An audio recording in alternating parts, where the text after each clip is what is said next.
갑자기 아내가 뭐라는 줄 알아? 당신은 손 없어? 입 없어? 평소에 하지 않는 태도야.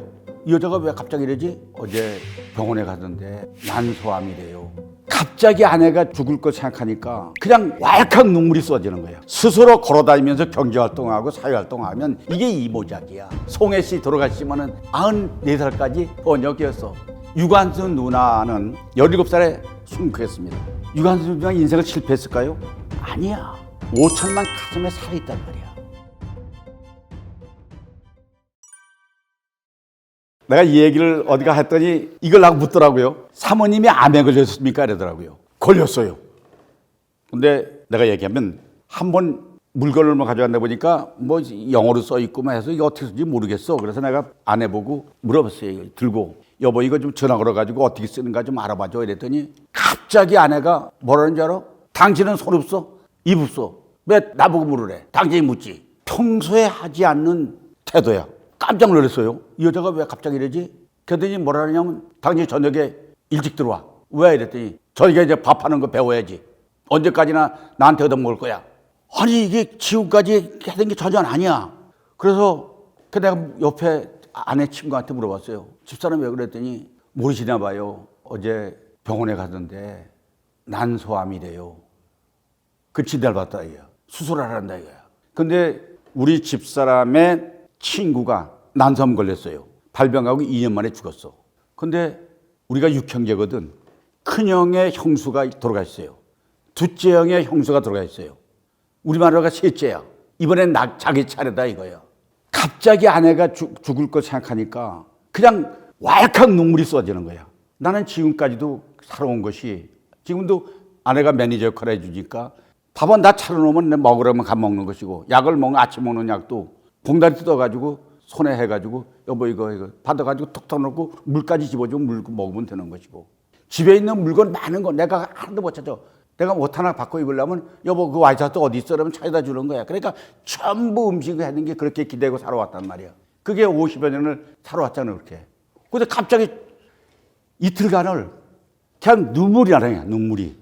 이거 어떻게 하지? 죽으면 막 그냥 눈 감아도 눈물이 나고 이거 어떻게 하느냐. 그래서 내가 병원에 가서 정밀 진단을 이제 아산병원에 했더니 오진이래. 근데 악성 암은 아닌데 커져가지고 암 덩어리 같은 게 있어가지고 깨 수술을 했어요. 그때부터 아내가 더 소중한 거야. 저 여자가 죽으면 나는 어떻게 살까? 밥은 누가 하며 아니 운동화 벗어놓으면 냄새 난다고 빠는 것도 아내 몫이고 양말 빨아주고 이렇게 해주고 또 내일 지려보내면 안 된다고 다리 밀해주고 그렇게 서포트 해주던 아내가 없다는 게 근데 사실 내가 오늘 여러분에게 얘기하는 것은 여러분 내조받는 아내가 힘들어할 때가 많습니다. 여러분 생각난다면 오늘 아내에게 칭찬해 주세요. 근데 한 번은 아내에게 그랬습니다.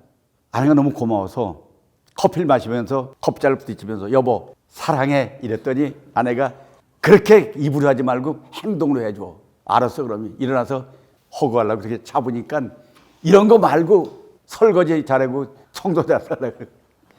여러분 아내의 소중함을 아는 것도 행복의 일입니다. 제가 남들이 그래요. 참 금술이 좋다는 거예요. 왜냐하면 지금 결혼한 지 55년 됐는데 아직도 한 번도 지금까지 내 입에서나 아내 입에서 그만 살자는 얘기는 해보지 않았어요. 안 했어요. 왜 그러냐면 내가 훌륭한 게 아니라 아내의 인격입니다. 늘 생각합니다. 아내는 나보다 낫다. 100% 낫다. 신뢰하고 무조건 네 말은 옳다. 절대 아까도 얘기했지만 이의를 제기하지 않는다. 늘 내가 저주자. 그래서 생각하니까 아내가 시비 걸 일이 없잖아요. 친구들이 그래요. 아 어떻게 그걸 저렇게 잘하느냐. 저 사람은 내가 못 일어날까 봐 저녁에 시계 해놓고 깨워가지고 아침 먹여가지고 이렇게 보내주는 거야. 이게 뭐냐. 내가 좋아하는 게 아니라 아내가 잘해주는 거예요. 나는 그것을 인정해 주는 것. 그것이 비결이다. 나보고 인생 1, 2, 3, 4무작이 뭐예요 이거야. 100세 시대니까 이게 있다. 그래서 내가 간단히 얘기하면 일모작은 태어나서 공부하고 결혼하고 취직하고 애들 키우고 정년퇴직할 때까지 이때까지가 일모작이야.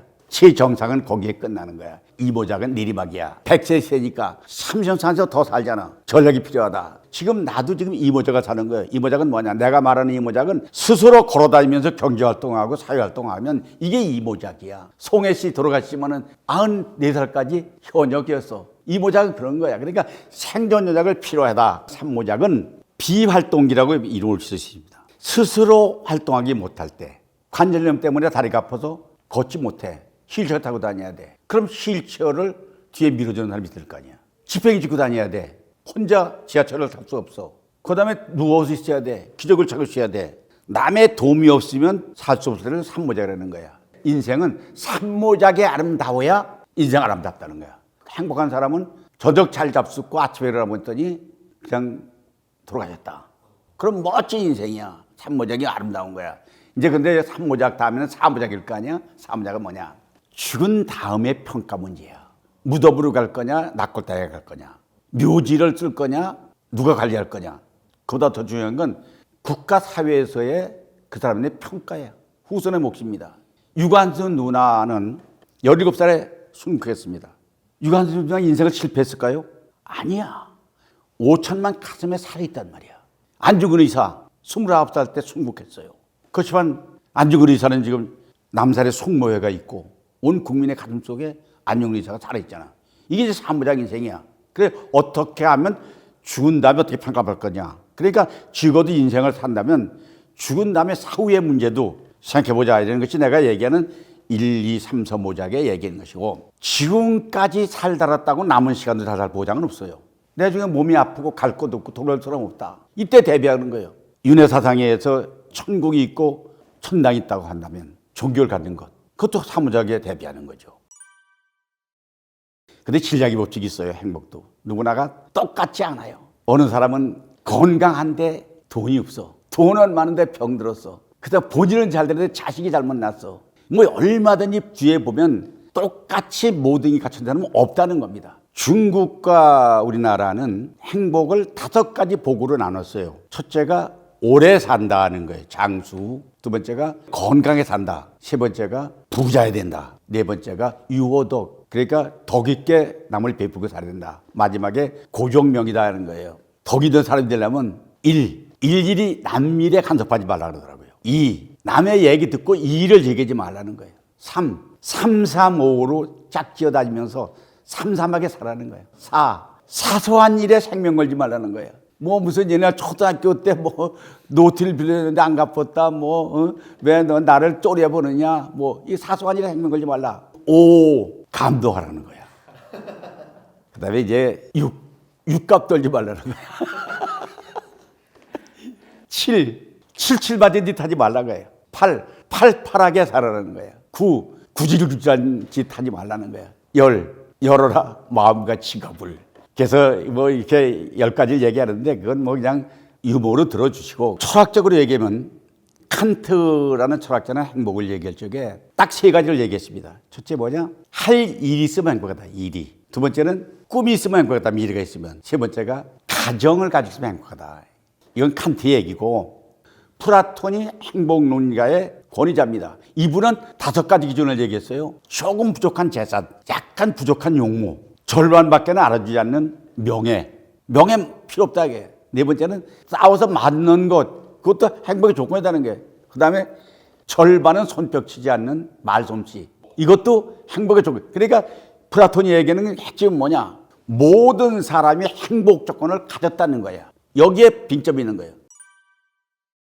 오래 사는 건 간단해요. 내가 여러분에게 가르쳐 드릴까요? 오래 사는 건 딱 하나예요. 많이 먹어야 돼요. 이건 내 얘기가 아니고 의사가 얘기하더라고요. 과식이 아니고 뭘 먹느냐, 먹는 것도 나이를 많이 먹으면 된다 그러더라고요. 그럼 장수 안 되잖아요. 썰렁한가요? 우스갯소리인데. 그런데 우리는 100세 시대라 그러잖아요. 꿈 같은 얘기죠. 근데 100세 시대는 리스크가 있습니다. 왜냐하면 현금도 없고 주식도 안 되고 저축도 안 되고 부동산도 없고, 이게 첫째 리스크고, 두 번째는 오래 사는 게 리스크입니다. 아니 빈곤하고 가난하고 질병 들고 외롭고 괴로운데 명만 길어서 뭐합니까? 저는 연명 포기서를 병원에 가서 해놨습니다. 아내랑 같이 갔어요. 내가 만약에 의식이 없으면 바로 연명치료를 중지하라고 내 스스로 해놓은 거예요. 그건 자식들이 결정 못해. 내가 하는 거니까. 안 하겠다면 안 하는지만은 그러니까 장수가 리스크라는 거 아마 공감할 거예요. 네 번째는 뭐냐면 시간이 리스크입니다. 시간이 없어서 걱정이에요. 과로로 죽는다 그래요. 그런데 어느 사람은 또 너무 많아가지고 하루 보내는 게 왜 이렇게 기냐? 하루 시간 보내기 어렵다. 그러니까 품위 유지하고 이러는 게 쉽지 않다. 그래서 리스크를 관리하려고 죽는 사람이 많은 거예요. 자살률이. 노인 자살률을 방지하기 위해서는 교육을 많이 해야 되고 이걸 극복해야 그러기 위해서 뭐냐? 건강해야 됩니다. 그런 말 있잖아요. 돈 잃으면 조금 잃는 것이야. 명예를 잃으면 좀 많이 잃어. 근데 건강을 잃으면 모두가 잃는다 그러잖아요. 건강의 첫째는요. 예방관리가 중요한 거예요. 예방관리는 딱 세 가지입니다. 하나는 운동하는 겁니다. 두 번째는 음식을 이로운 음식 먹고 소화 잘 되는 음식 먹고 세 번째는 비타민 C라든가 이런 거 하는 거. 이게 이제 예방관리의 기본이고 두 번째는 보험을 좀 들어주면 위안이 되잖아요. 내가 급성 심근경색으로 쓰러졌어요. 그래서 열 이틀 만에 퇴원하면서 보니까 병원비가 한 1,000만 원 나왔더라고요. 아, 이거 큰일이잖아요, 갑자기. 근데 옆에 입원한 친구는 싱둥생둥이야. 그러니까 당신은 왜 그래? 이랬더니 나는 보험을 들었기 때문에 보험이라서 다 물어준다, 이게. 그때 들으려니까 이미 안 돼. 한 번 발병한 사람은 안 되고 나이가 또 80 넘으면 보험 가입 못 해. 자동차 보험 들듯이 암보험, 생명보험 들어놓으면 미리 위안을 받고 또 유사하게 쓰다. 세 번째는 적극적으로 치료하는 거예요.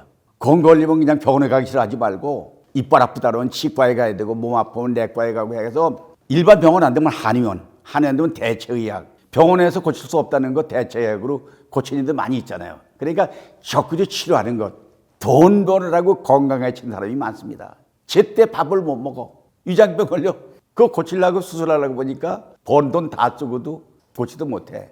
노년의 행복은 건강의 질이라는 말씀을 드리고 다른 게 없어요.